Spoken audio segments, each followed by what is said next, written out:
Welcome to what we're watching. You get cozy for this one because today we're looking into a really chilling crime story out of Iran. Yeah, it's quite the tale. It's about Ali Ashraf Parvaneh, sometimes known as Ali Ashraf Kord. Right, and his life took this incredibly dark, unexpected turn after what seemed like a totally normal encounter. Just an everyday thing that spiraled. Exactly. So we're going to try and unpack the events, that led him down this path of prison. Unbelievable escapes. Audacious escapes, really. Totally. And just explore the real story behind this guy who became, notorious, but also kind of a symbol for some people. It's fascinating, isn't it, how things start? His background seems pretty ordinary, actually. Yeah, tell us about that. Well, he was Kurdish, grew up in Kermanshah. This was back in the 1970s. Family didn't have much money, so everyone worked. Including him. Oh, yeah. Ali Ashraf was just a teenager working construction, and by all accounts, people described him as a decent person, no history of trouble, nothing like that. Which makes the turning point even starker, I suppose. Absolutely. That normalcy at the start is key. Okay, so let's get to that incident. Yeah. The one on the road near Sakwez. It was autumn, right? Mare. That's the one. His version is that he saw these two schoolboys. They waved him down for a ride. Okay. He said he hesitated at first, didn't really want to, but then felt sorry for them, so he pulled over. Offered them a ride. And then? Well, he decided to take a shortcut. And apparently that's when the boys just freaked out. Freaked out how? They thought they were being kidnapped. I mean, you can maybe see it from their perspective, a stranger taking an unexpected turn. Yeah, okay, that's fair.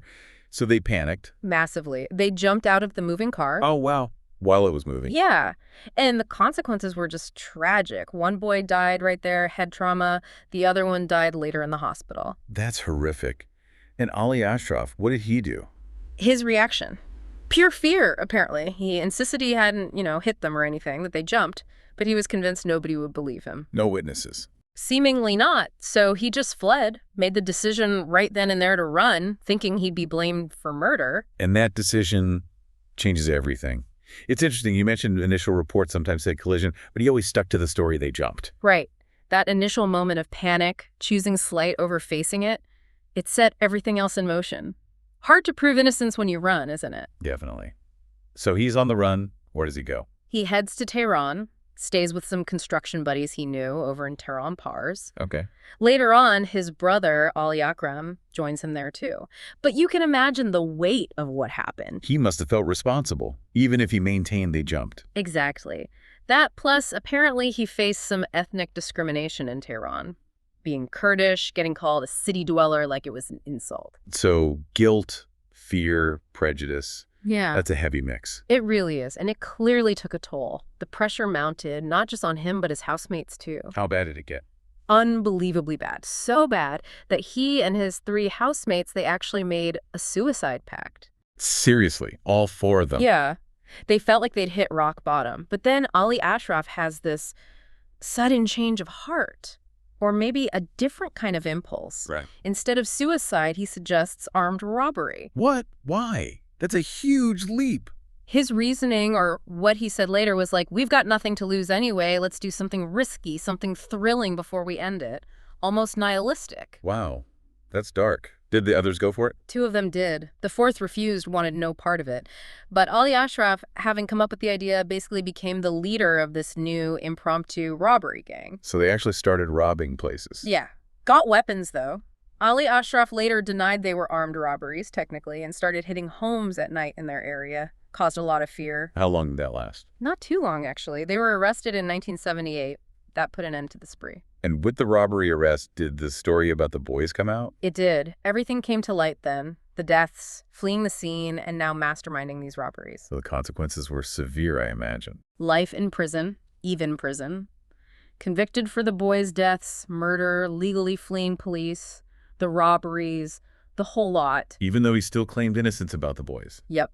He stuck to his story about the accident, about them jumping, but obviously the robberies didn't help his case. It makes it all very murky, doesn't it? It really does. Victim of circumstance who made bad choices or something else entirely. Exactly.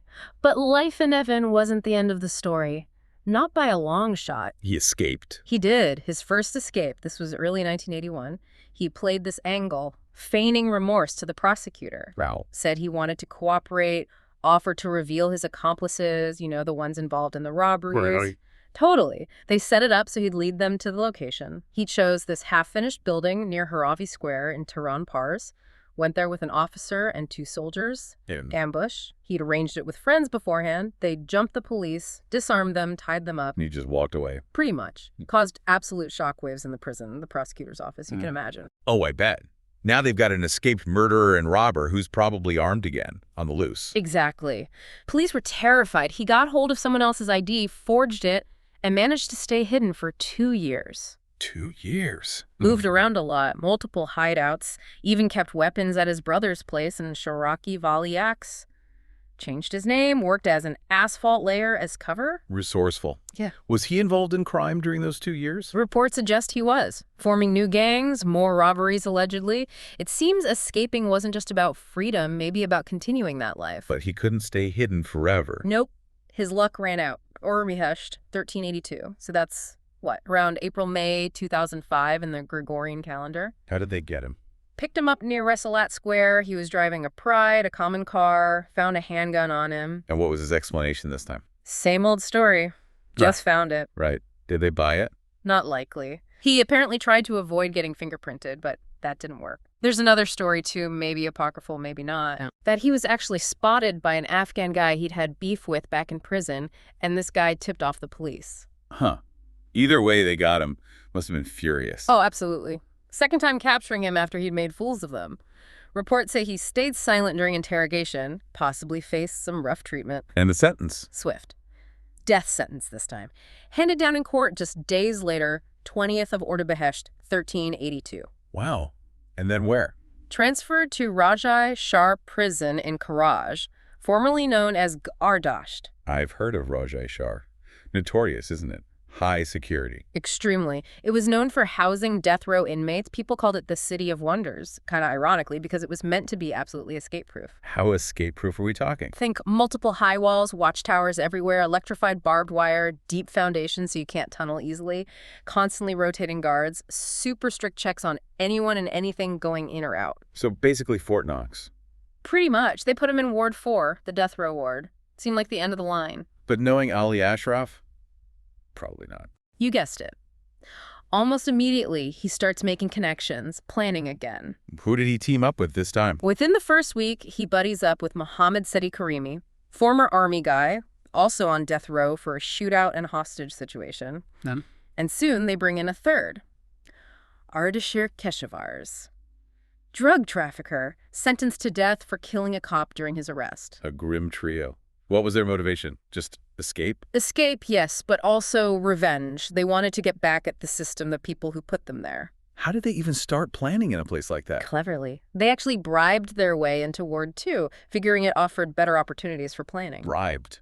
Even in Rajayi Shahr? Apparently. Shows you corruption finds a way. They even started making money inside. Wow. Rented out a smuggled mobile phone, a Siemens apparently, and a SIM card. Did some loan sharking too, building a little escape fund. Incredible. So what was the plan? Another ambush? No, something much more ambitious this time. Their cell was on the 3rd floor. First, they thought about the window again. Like sawing bars? Yeah, sawing bars, messing with security cameras they could see. But it was just too high up and they'd be sitting ducks in the yard once they got down. Okay, so windows out, what next? They thought about digging through the floor, but worried they'd just end up in the cell below them. Right, Mickey. Then they hit a breakthrough. They managed to bribe a prison maintenance worker. Cost them 2 million tomans back then. Quite a sum to get the prison blueprints. The actual blueprints? Yeah, that gave them options. They started acting distant from each other publicly to avoid suspicion, but met secretly in a cell they'd essentially bought or rented to plan. Smart. So what did the blueprints reveal? They initially thought about tunneling from their cell floor down to the engine room below. But it seemed too risky structurally. Could collapse, plus the height difference. Okay. But then they found it. A section of the wall and floor in their cell, covered in tiles, that hid the main water and sewage pipes going down to the engine room. A hidden route. Sort of. There was this narrow gap alongside the pipes, just barely big enough for a person. Yeah. Ardare, one of the 3, actually had to lose a ton of weight, like 31 kilos, over 60 pounds, just fasting, so he could squeeze through. That's insane dedication. How did they start digging? Where'd they get tools? Tiles? Ingenious stuff. They deliberately damaged tiles in the bathroom and toilet areas. That forced the guards to bring in new tiles for repairs, which they then stole. Okay.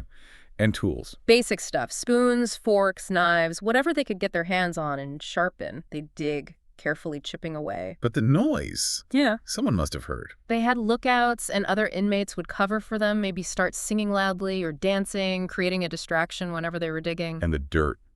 Tons of it, presumably. Little by little, they'd stuff it in their pockets during recreation time and just discreetly dump it in the yard or other places. Painstaking work. Must have taken ages. Any setbacks? Oh, yeah. Plenty. One of them got caught with a kameh, like a dagger sent to solitary. Ardashir got into a fight, ended up in solitary for 3 months. Mohammed Seti got temporarily moved to another ward. So progress would just stop. Exactly. They had a system. Ali Ashraf was the construction expert. Mohammed Seti handled waste disposal. Ardashir was the lookout. If one was gone, it slowed everything down. How long did the tunnel to the engine room take? 8 months. 8 months of digging with spoons and forks. Unbelievable. And when they got to the engine room, was that it? Freedom?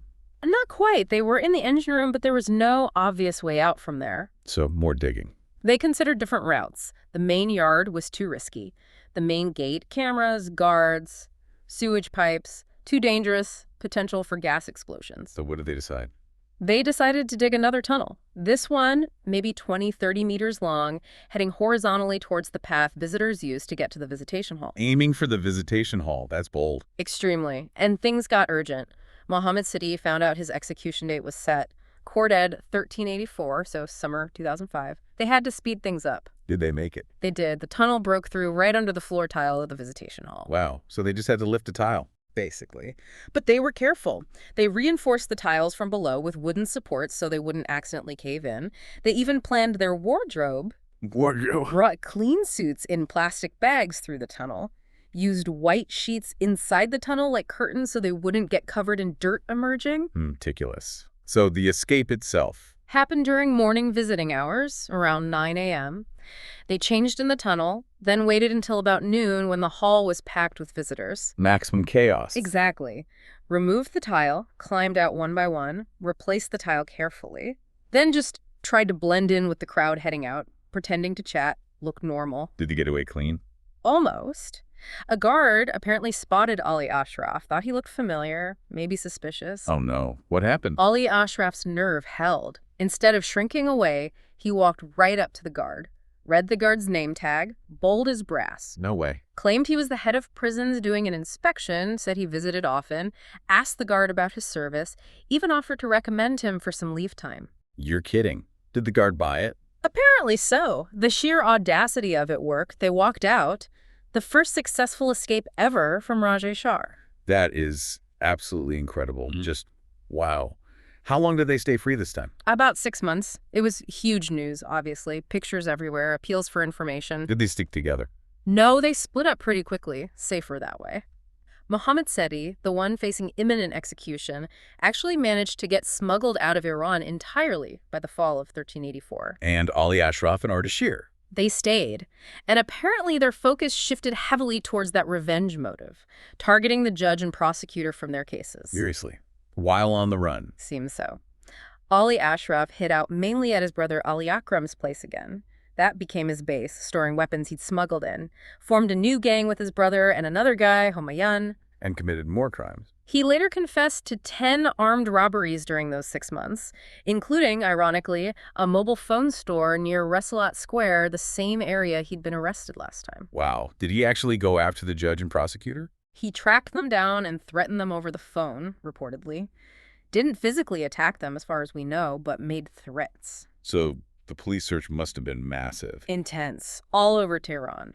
They eventually got a lead, tracking an old associate of Ali Ashraf near Fala Square, then lost him near Sharak-e-Vali Asher, his brother's neighborhood. So they knew the rough area. Yeah. They set up intense undercover surveillance there. This is where that famous story comes from. 2 male officers posing as a couple, renting an apartment opposite the brothers' building. The couple of cops, right. That's them. Set up cameras, night vision, the works. Watched the place constantly. And they spotted him. Yep. Surveillance footage confirmed Ali Ashraf was using the building. About a week after the couple moved in, the police raided the place. Middle of the night, around 3 a.m. Did he resist? He did, tried to fight back, ended up getting shot 4 times in the leg before they finally subdued him and arrested him. Again. Third time caught. What was the outcome this time? Another death sentence. Yeah. He got another death sentence, yes. But this one was later commuted. Reports vary a bit, but seems it was changed to life imprisonment, maybe specifically 30 years. Back to Rajayi Shahr he went. And Ali Ashraf. Was he caught too? Not immediately. Police searched for him for another year. Ali Ashraf apparently gave them nothing. Loyal to the end, huh? Seems so. Ali Ashraf was finally caught in Amman 1385, so late 2006, down in the Malawi area. He was using a fish name, Mahmoud Kazai, and had drugs on him. Still in the game. So Ali Ashraf ends up back in prison for the long haul. What happened in those final years? Well, he tried for furlough a few times, even offered a huge bail, like 500 million toman. But no luck. Denied. Why? His history, presumably. Flight risk doesn't even begin to cover it. Yeah. He was even denied leave after the big earthquake in Kermanshah in 1397, around 2018. Was his family affected? Tragically, yes. His mother and sister died in that earthquake. He wasn't even allowed to attend their funeral. That's rough. Even for him. Yeah. He tried again for furlough in Mordad 1398, summer 2019, got denied again, went on hunger strike, ended up in solitary. And after that? That's where the trail goes a bit cold. There hasn't been any confirmed public news about him since then, especially after Rajayi Shahr prison itself was closed down in 1402, around 2023, and the inmates were transferred elsewhere, like Kizil Hazar. His current status, even whether he's still alive, it's unknown publicly. Huh. Just banished from public view. What about the others? Mohammed Sadeh. The one who escaped Iran. He actually gave an interview years later, after things had gone quiet, said he waited until he was pretty sure Ali Ashraf was no longer alive because he didn't want anything he said to cause trouble for him back in prison. Interesting. And this story, it's inspired TV shows, right? Yeah, apparently the series Runaway and The Beast drew heavily from his life and escapes. It's easy to see why. The story is just cinematic. But it's also mentioned he's seen as a legend in some criminal circles. That's the unsettling part. Yeah, apparently some criminals really look up to him, admire his intelligence, his planning, the sheer audacity of pulling off those escapes from places like Rajayi Shahr. A legend for escaping prison. That's a complicated legacy. Very complicated. So when you step back and look at it all, what do you make of Ali Ashraf Parvaneh? Was he, fundamentally just trying to escape that first awful incident, that misunderstanding that just snowballed horrifically? Or was he something else? A master criminal who maybe got what was coming to him in the end? It's hard to say definitively, isn't it? It really is. His choices at each stage. Fleeing initially, the turn to robbery, the escapes, the revenge plots. Each decision led to the next. You have to wonder, could it have gone differently if he hadn't run after the boys died? If he hadn't proposed robbery instead of suicide? It leaves you thinking, doesn't it? About the justice system, sure, but also about desperation, how circumstances shape people, that line between being a victim and becoming a perpetrator. A very fine, very blurry line in this case. What stands out most to you from this whole incredible and, ultimately tragic story? Yeah. What's the thing you keep coming back to?